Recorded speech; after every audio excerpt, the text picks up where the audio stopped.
that desire to be on stage all the time, had sort of always been there. And then when bass came along, and I was tall for my age, and so I never blended in. I was always sort of sticking out. And there's a part of me that, enjoys that. I don't want to blend in. I mean, blending is bland. Welcome to another episode of Contrabass Conversations, your show covering life on the low end of the spectrum. I'm your host, Jason Heath, and I'm so thrilled to bring you today's story featuring Jessica Valls. Jessica is somebody that I've been wanting to have on the show for years at this point, and it was great to connect with her and chat about her experiences and her path through this music world. She's based in Austin, Texas, and she teaches at Southwestern University, Austin Community College, and Huston-Tillotson University. And she also does a lot of performing. She plays with the Austin Symphony and the San Antonio Symphony regularly. She also plays a lot of chamber music, jazz gigs, and even a vocal group called Conspirare. She also does a lot of solo playing, and we're going to dig deep into this in today's episode. She does a lot of free improvisation. We talk about how she developed this, how she teaches this, what it's like titling a free improv. So cool. We've also got some great sponsors for today's episode. We've got Upton-based string instrument company, A440 Violin Shop, and the Bass Violin Shop. We're going to be hearing more about them later. So we break our show into three parts today. Part one, the act of being on stage. And Jessica has a background in theater and dance. We dig into that and much more. Part two is developing improvisation. What Jessica does, what she's discovered. So cool. So many great takeaways. As a performer and as a teacher, you're going to love that. And then part three, advice for younger players, advice for Jessica's younger self. And we kick off today, part one, with an improvisation that Jessica did. And this is an introduction that she improvised to Gliere's wonderful intermezzo. And we have a link to this and all the other musical examples we play, plus much more in the show notes. So here we go with Jessica's improvisation as an introduction to Gliere's intermezzo.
What were your first experiences like getting up there on stage? Oh my gosh. Well, it was pre-bass because I started playing bass when I was 11 here in Austin, but I was in these dance classes and small theater classes that my mother had put me in.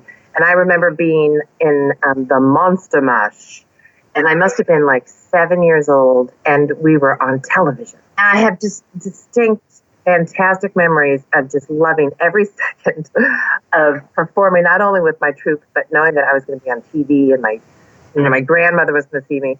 So yes, I've always enjoyed performing.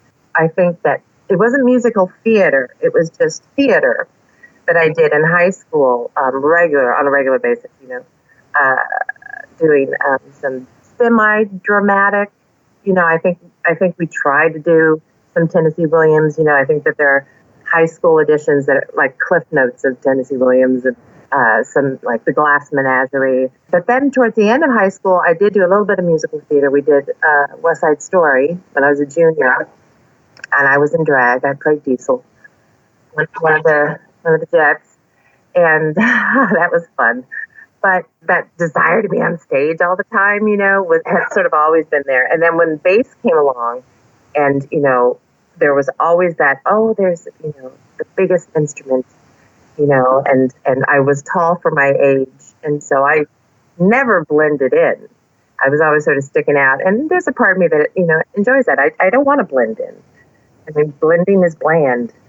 It wants to be bland. So, yeah, the bass and then the bass and theater sort of just did this. But it's funny that you asked me this question, because just yesterday I was talking to one of my best girlfriends in the world who I met my freshman year at Oberlin doing improvisation with my bass in the lobby of our dormitory. Okay. So when I was talking to her yesterday about my projects and what I've been doing this summer, she's like, I totally met you improvising with bass. And I was 17. I went to college when I was 17. And she told me exactly when it was. I said, oh my God, you're right. I was in the lobby of South Dorm at Oberlin with a wig on, a bathing suit, and like a pair of cowboy boots, playing my bass, coming up with this assignment, I think, that I had to do for some drama class or, some strange music improv class that I was in. And so it's always been something I love to do, just combining my two loves, music and theater. When did you start singing? Is that something that you've always done, or like when did that come into your life? I have just started singing, Jason. Really? Okay. Really. Well, I'll take that back. For my senior recital at Oberlin, I sang around midnight and played. And that was the first time I had ever performed something jazz-oriented like that and singing. And it was the last time I did it for a good, 18, 17 years. I just sort of stepped away from it. I got very, into orchestra playing and chamber music and stuff. And then my improvisation was always there. But the singing part really only started about 5 or 6 years ago when I decided to stop listening to my inner voice going, don't be so loud. Don't be so dramatic all the time. I said, forget that. I'm going to get loud. I come from a family of singers. I'm going to sing. And so I started singing. And who would have known that I had this gargantuan, I call it my moth opera voice. But, I have friends, like Lynn Seaton, who he's heard me sing a couple of times. And anytime I see him, he's like, you need to come sing with me. And so I have people who support me in that and encourage me to sing. A lot of times I have my kids going, just be quiet. Stop singing. You're too loud. So when somebody says, do sing, I sing. So that's the story of how Jessica got started on stage and started singing. And in part 2, we're digging into improv. And I just find this fascinating. After I chatted with Jessica, I went and used some of these techniques with my students. So cool. And before we dig into part 2, I'd like to thank Upton Bass String Instrument Company. And I want to let you know about their Concord model, which is a model based off of Prescott double basses. And if you aren't familiar with Prescott double basses, there's a link in the show notes, by the way, to check this out. Abraham Prescott was a bass maker active in the 19th century in New England. He built over 200 basses, as well as lots of cellos and violins and all sorts of other instruments. And his basses are phenomenal, like bass cannons. I've played in sections with them. I've tried them out several times. My friend Dave Anderson has a Prescott in the Louisiana Philharmonic, former podcast guest. And in 2012, Eric and Gary from Upton Bass got together and began to make plans for a Prescott-styled bass.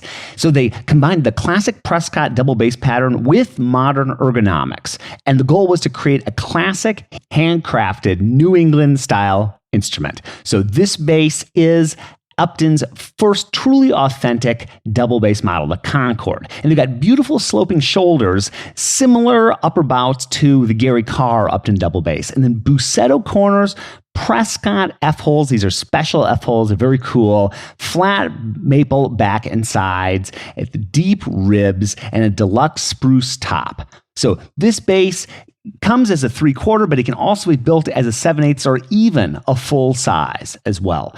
You can check them out at uptonbass.com, and there's a link in the show notes to the Concord upright bass. Okay, For part 2 of today's episode, we're digging into improv and free improv. And we're going to start with an improv that Jessica did at the Austin-based workshop. And this gives you a great sense of what Jessica is doing with her free improv on stage.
When did the idea to improv with the bass come to you? I mean, you started at 11. Were you doing that as a teenager, or when did you start experimenting with improv on the bass?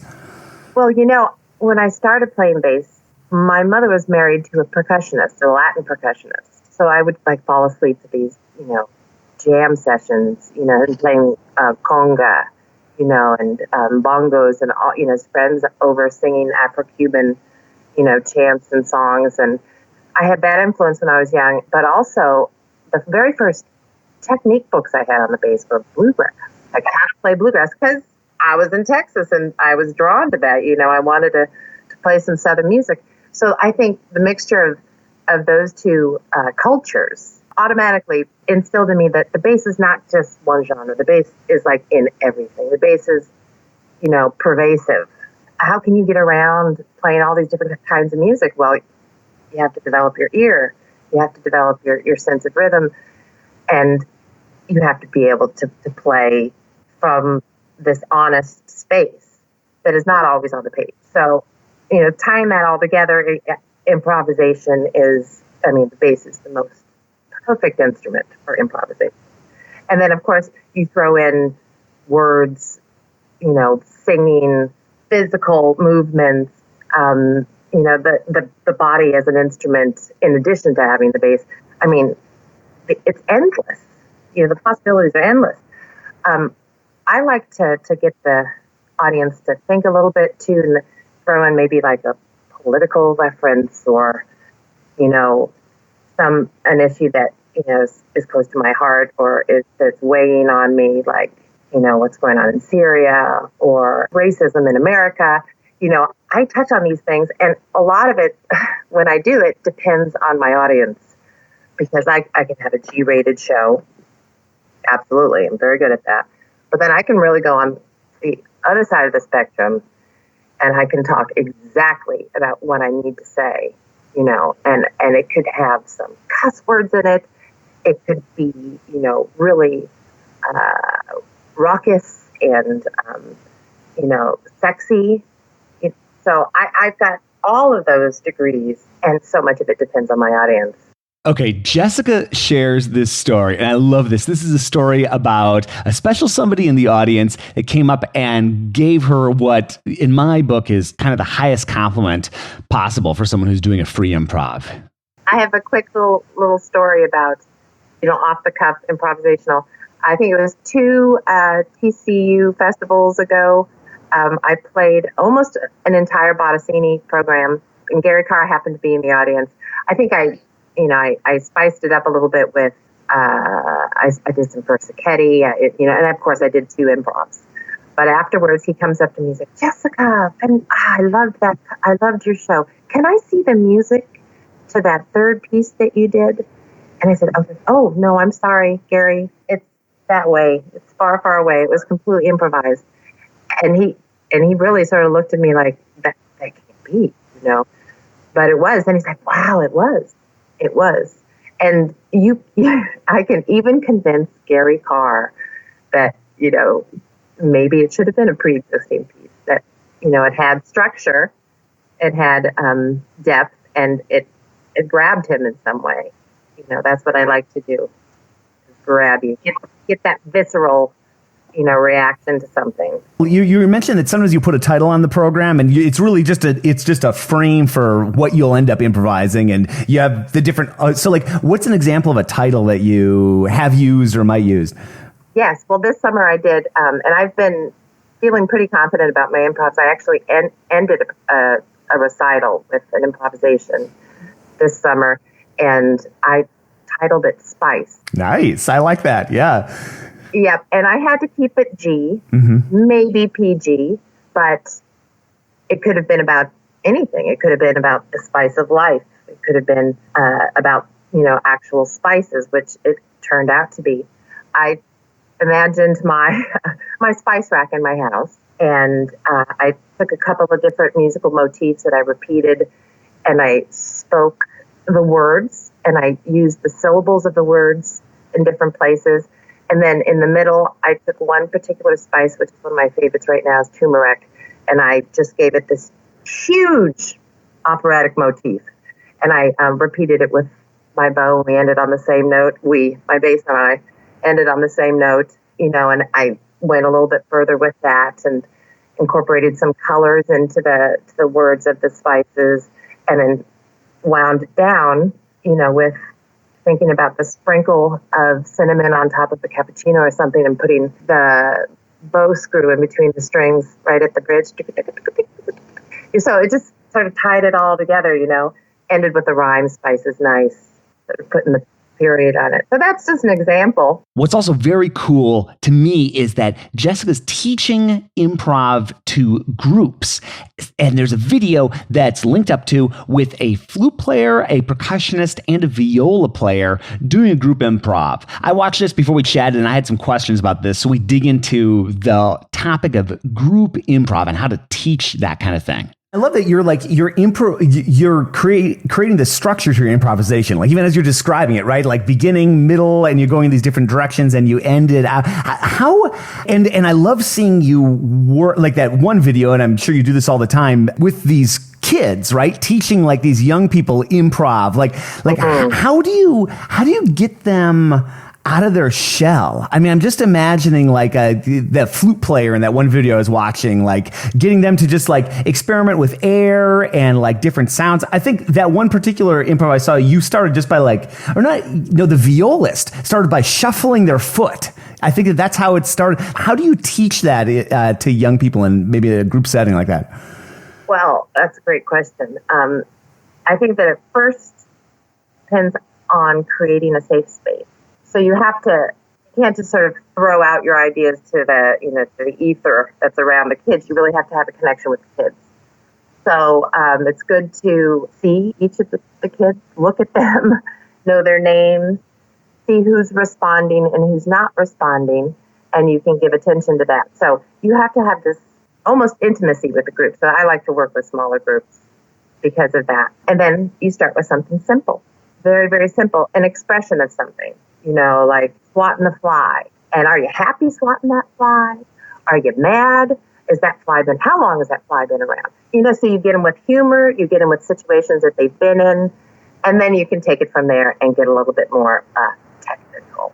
You can have kids with instruments, you can have kids without instruments, you can have kids mixed instruments, so it sort of depends on the group. But let's say if I have a group of young bass players, because that's what I love to do. So all I'm doing now is teaching bass.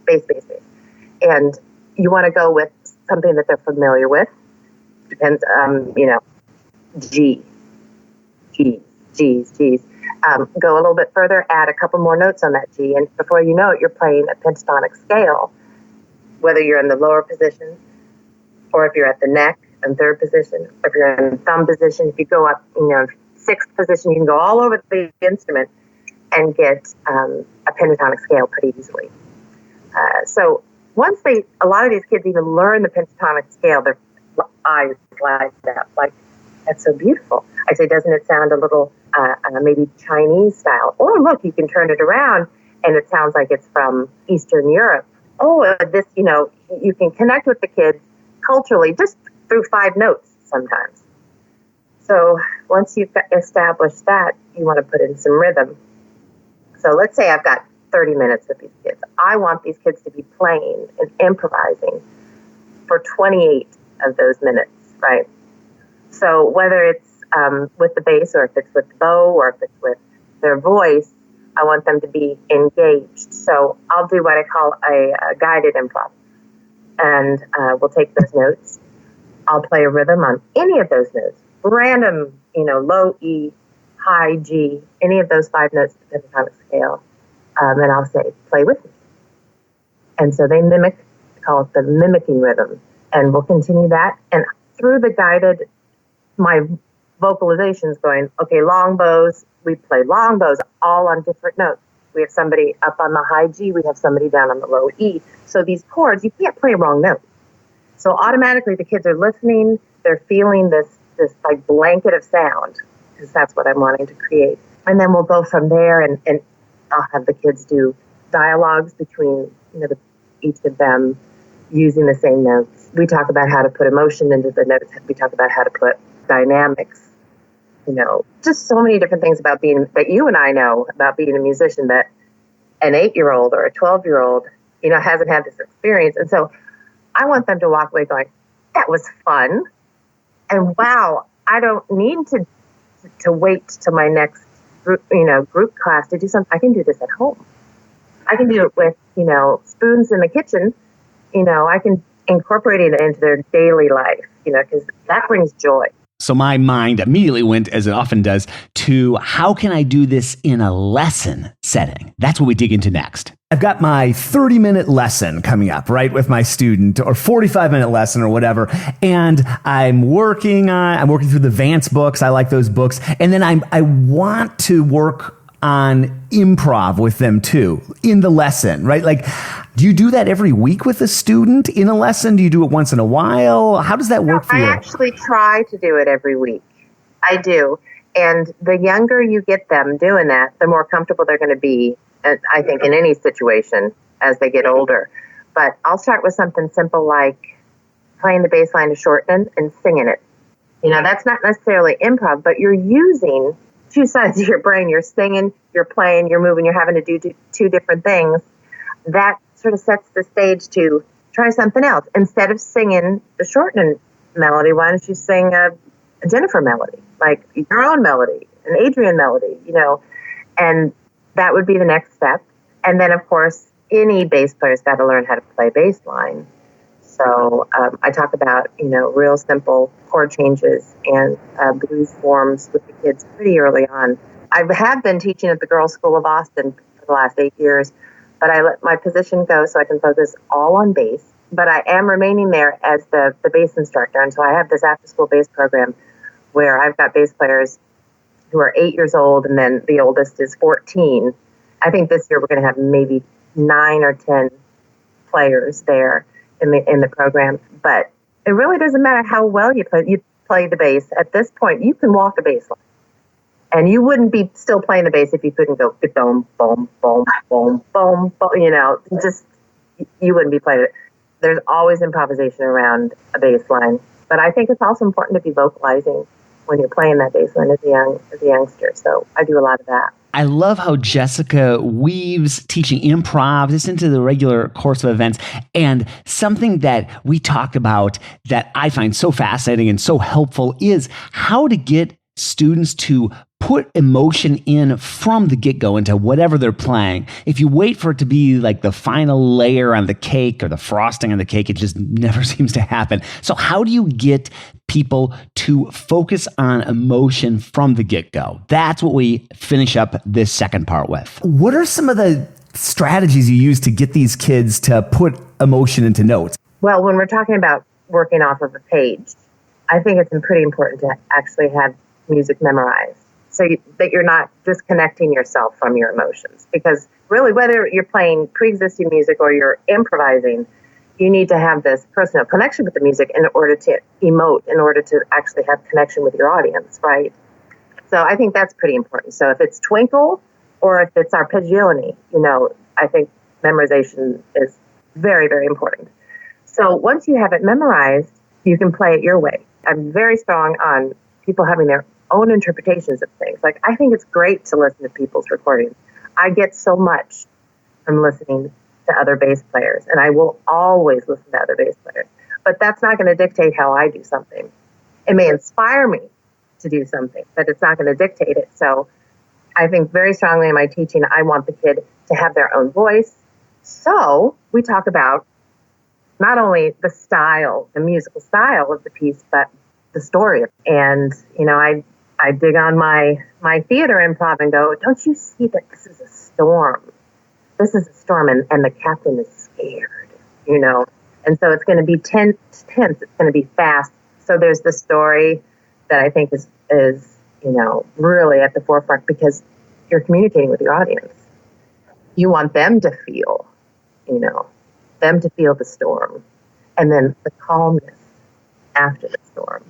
That was part 2 of today's story with Jessica, all about improv. I hope you get some great takeaways, and we've got some great wisdom, advice for people thinking about going into music, and advice Jessica would give her 17-year-old self when she was heading off to study at Oberlin. Before we get into part 3, I'd like to thank a new sponsor for the show, A440 Violin Shop. And they're new to the show, but they're not new to me. I have been going to A440 for decades, actually. They are based in Chicago, in Roscoe Village. If you've ever watched a Cubs game, you know where their shop is. They are just west, a little bit west, so you don't get hit with that game day traffic. But they're in beautiful Roscoe Village on the north side of Chicago, and they specialize in fine string instrument sales, restoration, repair, and rental.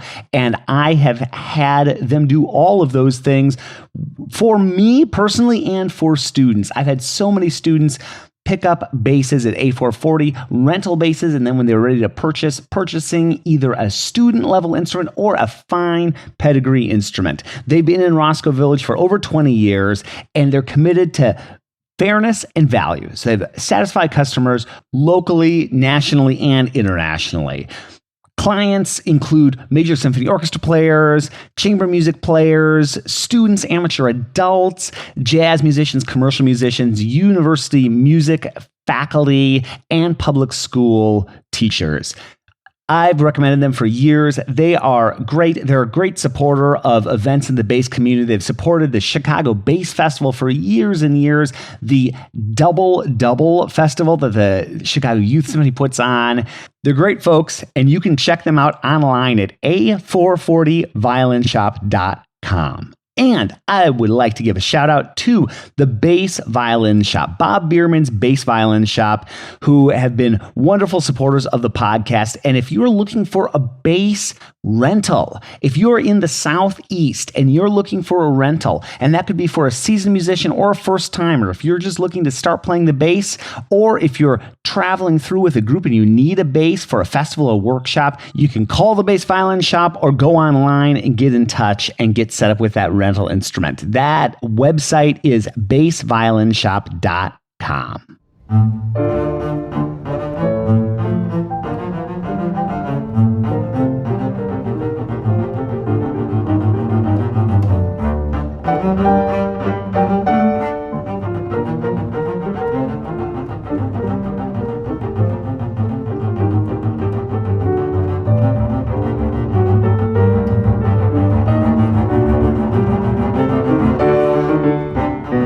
We finish up today's episode, this third part, with some advice for people looking to go into the world of music, and advice that Jessica would give her younger self. And that is Jessica playing some wonderful Scarlatti playing. And if you'd like to check out more of her playing and learn more about everything she's up to, links are in the show notes. So this is kind of a two-part discussion here. We start by just chatting about advice for young people thinking about music in general, but it's a very interesting conversation about spotting traits that would be indicative of working musicians. People that are thinking about venturing into this music world that we both live in, and playing and teaching and gigging, and maybe they want to get an orchestra job or they don't know what they want to do. What's some advice you give to your own students or their parents, like as they're starting to think about, music's cool, should I do this? What do you tell folks? Well, it usually doesn't come up so directly like that. Right, exactly. But I do incorporate the importance of knowing different types of music as a bass player, not just knowing them from ear, but being able to play them. And, you come across a 15-year-old who is singing and playing and, can play some Vivaldi and then turn around and play in their all-city orchestra. I think that is a direction of a working bass player. Like, you're going to work. If you can lay down, a chart, and you can play in a section and you can get up there and play with 5-string banjo. If you can do that, you're going to work. And if you want to be a working bass player and never be quite as wealthy necessarily as you would like, but be happy and enjoy what you're doing and know that this whole cliche of making a difference, it's not necessarily that. It's making an impact. It's making, whether it's like we talked about, whether it's emotional or it brings joy, whatever. If that's what you want to do, then do it.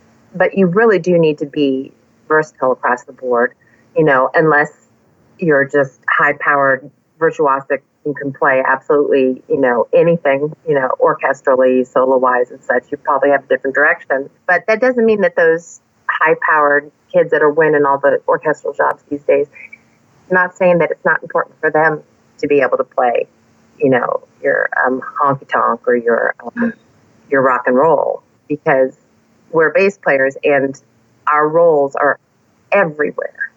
We are everywhere. One of the only types of music that I know that doesn't have a bass that's same, and this hemisphere, that is a Brazilian type of music, choro. And there's no bass, but, you got the, cavaquinho that's got the lower strings. You're always going to have some sort of bass line.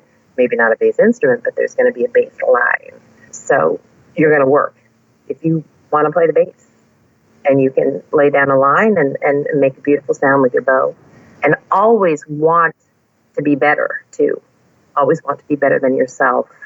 You're going to work and you're going to keep getting work.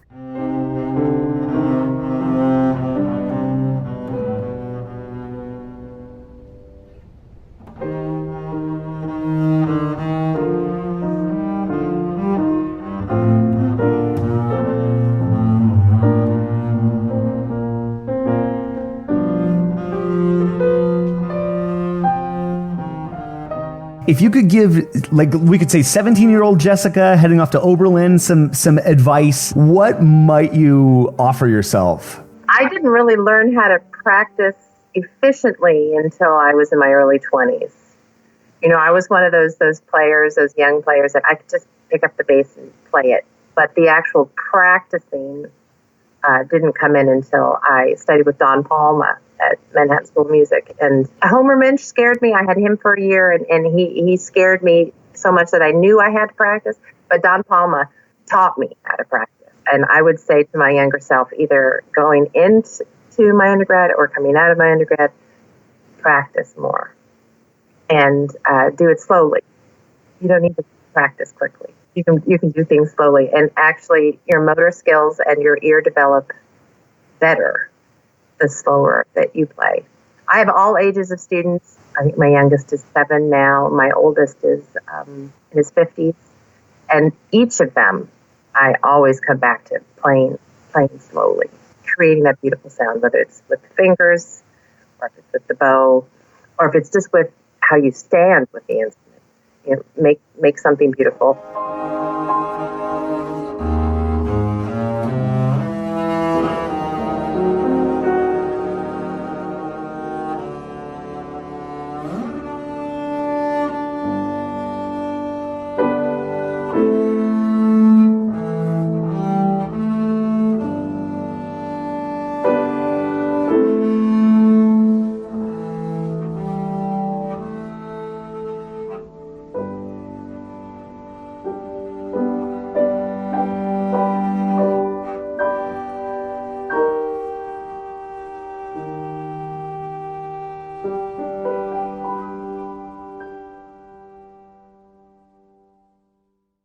Jessica, thank you so much for being on the show. Such a pleasure to have you. And you're somebody I've wanted to connect with for a long time. And it's so great to share what you've been up to in the music world. So exciting. Check out links in the show notes to everything we talked about and videos and the Austin Bass Workshop, and just so cool what you're doing for the bass community, Jessica. So thank you very much. And folks, that's going to do it for our show today. I have so many things in store for you as we round out the summer. I can't believe it's late July at this point, and get into the fall, and some really cool projects that I can't wait to share with you, but I'm not going to share right now, teaser.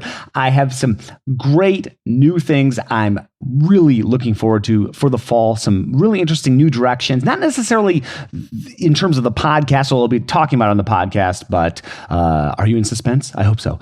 So thanks for checking this out. Whether this is your first Contrabass Conversations episode, your 375th. Thank you for joining us. And the best thing you could do, the most helpful thing you could do, is share this with a friend. Share this with a colleague. Share this with a student. Share this with somebody that you think would benefit from hearing this tale. And it obviously does not have to be a bass player. We didn't even really talk about bass barely at all, right? That's the secret of this show. It's not really about bass that much. It's about life. It's about learning. It's about growing. It's about developing.